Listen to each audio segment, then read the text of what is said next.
Kalau benar-benar ingin anda sukses dunia akhirat, harus kita percaya sepenuhnya takdir. Kuncinya di situ. Percaya sepenuhnya takdir.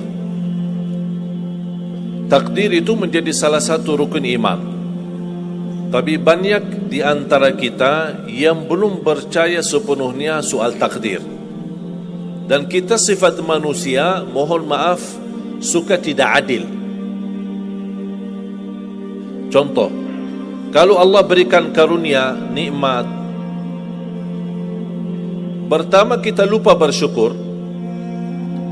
Yang kedua, kita tidak pernah berkata sama Allah, ya Allah, kenapa aku dapat nikmat ini? Tapi sebaliknya, kalau kita diuji oleh Allah, kita kurang sabar, dan kita bertanya sama Allah, ya Allah, kenapa saya diuji? Faham tak? Kalau kita dapat nikmat, ada enggak orang-orang yang lulus misal ujian, dia berkata, ya Allah, kenapa saya lulus ujian? Tak pernah. Tapi kalau dia tidak lulus, dia bilang apa? Ya Allah, kenapa saya tidak lulus?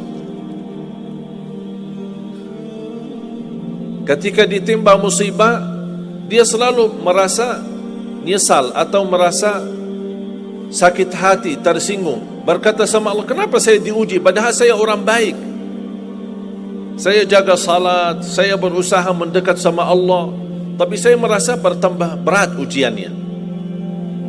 Tapi sebaliknya, ketika diberikan nikmat, dia tidak pernah menyebutkan, ya Allah, kenapa saya mendapatkan nikmat ini? Kayaknya si fulan lebih fantas mendapatkan nikmat. Itu tanda manusia tidak adil, tidak bersikap adil. Makanya subhanallah, semakin anda mantap imannya terhadap takdir, semakin hidupmu jadi nikmat. Saya kasih contoh.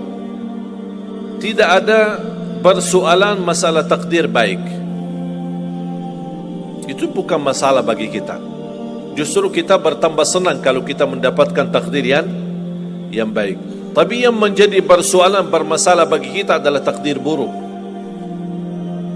Ketika ditimpa musibah, ketika ada ujian, ada sakit, kesulitan, penghasilan yang tidak mencukupi, dan banyak masalah keluarga, masalah rezeki, masalah sama majikan, masalah di kerjaan, itu yang membuat banyak beban fikiran.